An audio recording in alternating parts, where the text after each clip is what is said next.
안녕하세요.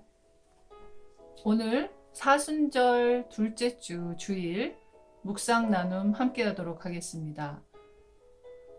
여러분 가지고 계신 책으로 페이지 177페이지 펴주시면 되겠습니다.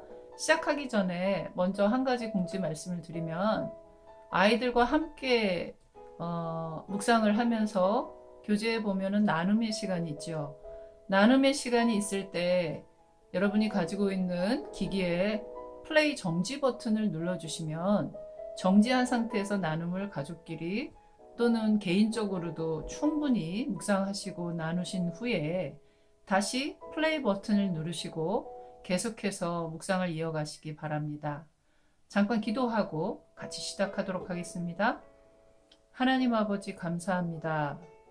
사순절 둘째 주일을 저희가 맞이하고 있습니다.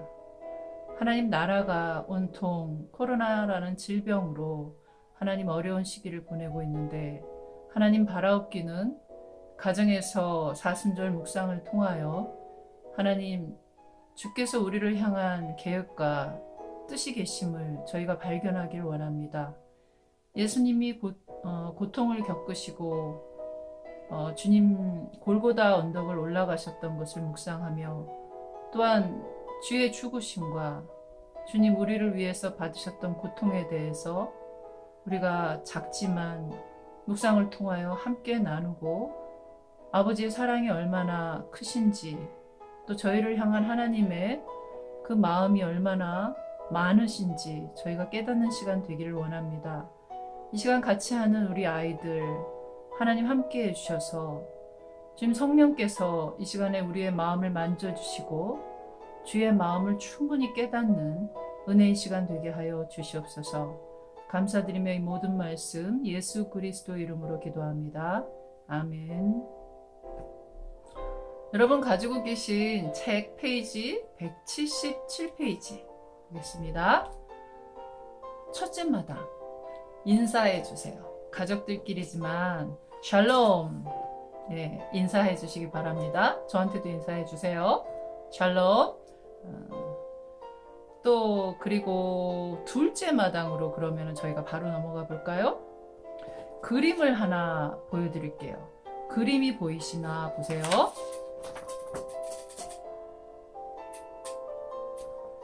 제가 보여드린 그림이 잘 보였나 모르겠네요. 어떤 여자아이가 막 울고 있어요. 이 그림을 보면 무엇이 떠오르나요? 여러분이 느껴지는 것들, 그리고 생각나는 이미지, 그리고 마음의 생각, 상상, 정서 등 다양한 것이 있을 거예요. 두 번째 질문이 있는데, 통곡하면 무슨 생각이 나나요? 그냥 우는 것과 통곡은 좀 다르죠.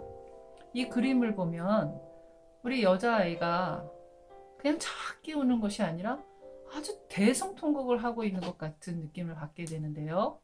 통곡이라는 단어, 통곡을 생각하면 어떤 느낌이 나시나요? 어떤 생각이 나시나요? 우리 한번 생각해 볼게요. 세 번째 마당, 다음 페이지 세 번째 마당입니다.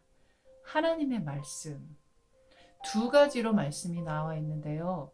개역 개정 말씀과 새번역으로 두 번 읽어 드릴게요. 본문은 누가복음 22장 54절에서 62절 말씀입니다. 우리 아이들과 함께하는 시간이니까 전사님이 가능한 한 말씀에 몰입해서 감정을 넣어서 그렇게 읽어보도록 하겠습니다. 예수를 잡아 끌고 대제사장의 집으로 들어갈새 베드로가 멀찍이 따라가니라. 사람들이 뜰 가운데 불을 피우고 함께 앉았는지라. 베드로도 그 가운데 앉았더니 여종이 베드로의 불빛을 향하여 앉은 것을 보고 주목하여 이르되 이 사람도 그와 함께 있었느니라 하니 베드로가 부인하여 이르되 이 여자여 내가 그를 알지 못하노라 하더라. 조금 후에 다른 사람이 보고 이르되 너도 그 도당이라 하거늘 베드로가 이르되 이 이 사람아, 나는 아니로라 하더라. 1시간쯤 있다가 또 한 사람이 장담하여 이르되 이는 갈릴리 사람이니 참으로 그와 함께 있었도다. 베드로가 이르되 이 사람아, 나는 내가 하는 말을 알지 못하노라 하고 아직 말하고 있을 때에 닭이 곧 울더라. 주께서 돌이켜 베드로를 보시니 베드로가 주의 말씀 곧 오늘 닭 울기 전에 내가 3번 나를 부인하리라 하심이 생각나서 밖에 나가서 심히 통곡하니라. 세번역으로 한 번 더 읽어드릴게요. 그들은 예수를 잡아서 끌고 대제사장의 집으로 데리고 갔다. 그런데 베드로는 멀찍이 떨어져서 뒤따라갔다. 사람들이 뜰 한가운데 불을 피워놓고 둘러 앉아 있는데 베드로도 그들 가운데 끼어 앉아 있었다. 그때 한 하녀가 베드로가 불빛을 안고 앉아 있는 것을 보고 그를 빤히 노려보았다. 그리고 말했다. 이 사람도 그와 함께 있었어요. 그러나 베드로는 그것을 부인하며 이렇게 말하였다. 여보시오, 나는 그를 모르오. 조금 뒤에 다른 사람이 베드로를 보고서 말했다.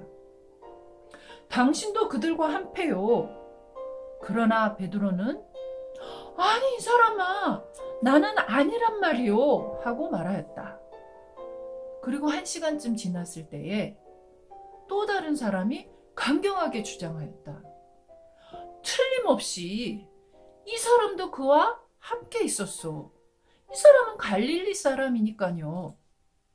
그러나 베드로는 이렇게 말하였다. 여보시오, 나는 당신이 무슨 소리를 하는지 모르겠소.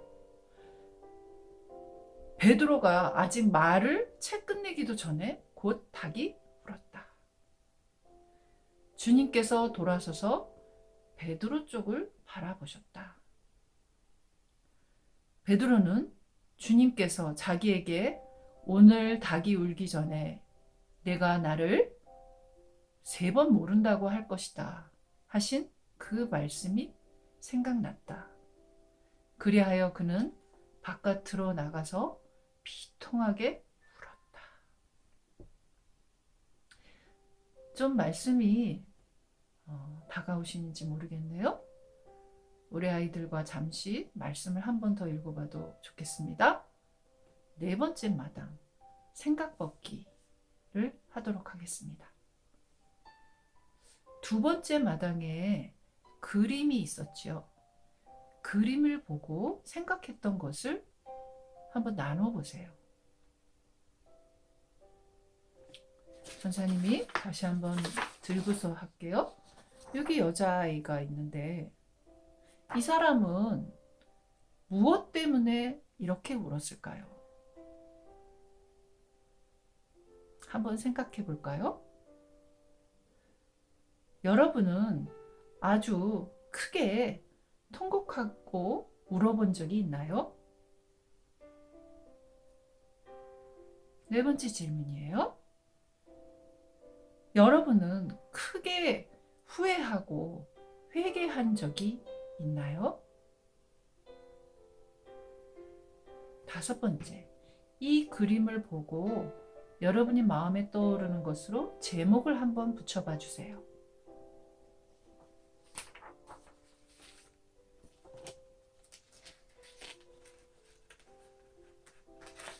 다음 페이지를 넘기시면 5째 마당, 큐인 성경 스토리텔링이 나와요. 전사님이 찬찬히 읽어드릴 테니까 한번 같이 들어보세요. 가이사라 빌립보에서 예수님은 제자들에게 내가 이제 예루살렘에 올라가면 고난을 받고 죽는단다 라고 말씀하셨습니다. 이 말을 듣자마자 베드로는 예수님, 그렇다면 예루살렘에 올라가지 마세요 라며 두 팔을 벌리고 예수님을 가로막았습니다.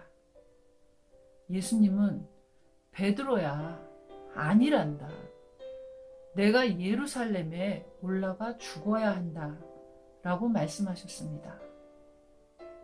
이 말을 들은 베드로는 한 걸음 더 나서며 예수님 안 된다니까요.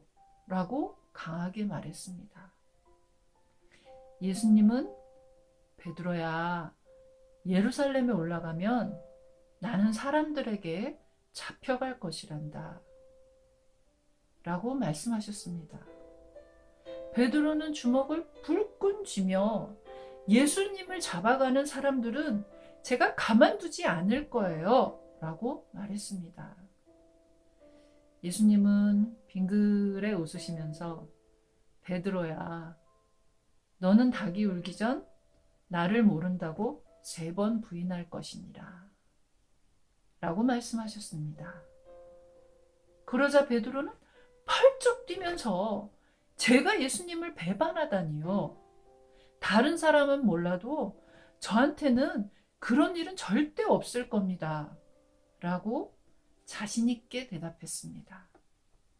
그 후 얼마 되지 않아 대제사장과 성전의 경비대장들과 장로들이 예수님을 붙잡았습니다.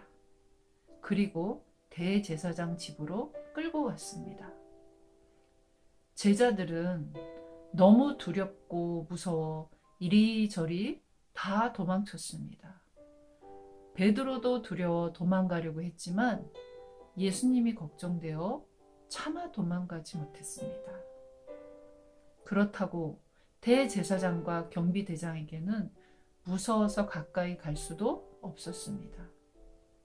베드로는 예수님이 어떻게 될까 걱정하며 잡혀가는 예수님을 멀찍이 따라갔습니다. 한 번 묻고 넘어가기 신호등 표시가 나오시죠? 만약에 예수님이 잡혀가실 때 여러분이 제자라면 어떻게 하시겠어요? 그림이 나와 있죠? 꼬꼬댁!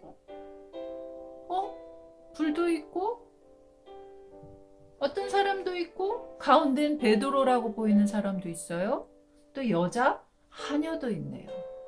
그런데 꼬꼬댁 하고 닭이 울고 있어요. 다음을 한번 읽어볼게요. 베드로는 예수님이 걱정되었지만 아무것도 할 수 없었습니다. 마침 제사장 집 뜰 가운데에는 사람들이 모닥불을 피우고 있었어요. 베드로도 스며시 다가가 그들과 같이 불을 쬐었습니다. 아, 따뜻하구나. 그러나 다른 사람들의 눈에 띌까봐 두루마리로 얼굴을 가린 후 고개를 숙이고 있었습니다. 그러면서 온갖 신경은 예수님을 향하고 있었습니다. 혹시 예수님의 제자임이 들통날까봐 겁이 나기도 했습니다. 그런데 모닥불을 같이 쬐던 하녀가 갑자기 베드로를 노려보면서 여러분, 이 사람도 예수와 함께 있던 사람입니다. 라고 말했어요. 이 말을 들은 베드로는 가슴이 덜컹했습니다. 베드로는 겁이 났어요. 손을 절레절레 지으면서 아니에요. 여보시오. 나는 그를 모르. 라고 말했습니다. 불을 쬐던 다른 사람도 베드로를 유심히 보았습니다. 그 사람은 베드로를 쳐다보며 너도 예수와 한패거리지? 라고 외쳤습니다. 베드로는 이 사람아, 나는 아니란 말이요. 나는 예수와 상관이 없어. 라고 말했습니다. 그 옆에 있던 또 다른 사람이 베드로를 향하여 갈릴리 사투리를 쓰는 것 보니 당신은 틀림없이 예수와 함께 있던 사람이 맞소. 라고 자신 있게 소리쳤습니다. 베드로가 이번엔 역정을 내면서 이 사람아, 나는 당신이 무슨 말을 하는지 모르겠소. 나는 예수가 누군지도 모르는데 그런 소리를 하지도 마시오. 라고 잡아떼는 그 순간 닭이 꼬꼬댁하고 울었습니다. 그때 멀찍이 계시던 예수님이 돌아서서 베드로를 똑바로 쳐다보았어요. 예수님은 베드로가 예수님을 모른다고 할 때마다 들으셨던 거예요. 베드로가 예수님을 모른다고 할 때마다 예수님 마음은 어땠을까요? 지금 예수님은 어떤 마음으로 똑바로 베드로를 바라보셨을까요? 또 예수님과 눈이 마주친 베드로의 마음은 또한 어땠을까요? 베드로는 자기도 모르게 밖으로 뛰쳐나갔어요. 그리고 가슴을 치면서 울었어요. 예수님, 정말 미안해요. 제가 잘못했어요. 예수님을 모른다고 했어요. 제가 나쁜 제자예요. 저를 용서해 주세요. 베드로는 눈물을 펑펑 쏟았어요.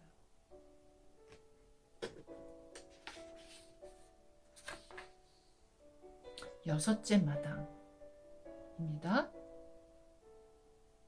예수님을 믿었던 것이 창피했던 적이 있나요?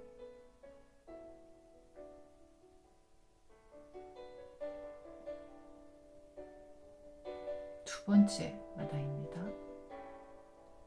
신앙생활을 하면서 주님께 가장 미안했던 점은 무엇인가요? 세 번째, 주님 앞에서 대성통곡하면서 회개한 적이 있나요? 네 번째, 오늘 나눈 말씀의 제목을 지어보세요. 첫 번째 질문이 조금 짧았죠? 예수님을 믿었던 것이 창피해서 숨겼던 적이 있습니까? 한 번 더 생각해 보시길 바라요.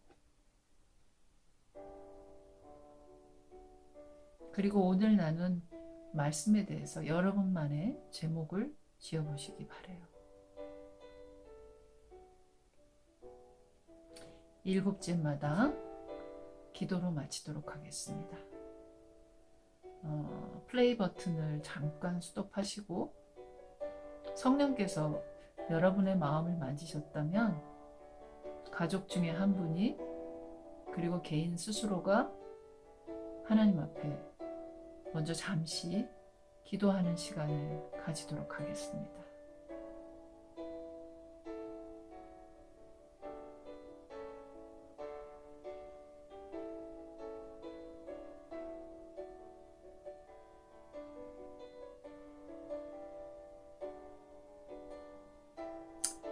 공동기도문으로 자 이제 함께 기도하고 사순절 둘째 주 묵상 나눔 마치도록 하겠습니다.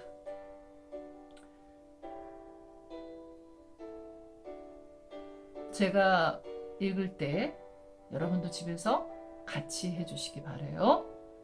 고난을 받으신 주님, 잡혀가는 날은 어떠셨어요? 3년 동안 심혈을 기울여 키웠던 제자들이 다 뿔뿔이 도망갈 때 주님의 마음은 어떠셨어요? 제자들은 주님의 능력을 잘 알고 있었고 주님이 말씀으로 양육한 자들이었지만 모두 도망쳐 버렸습니다.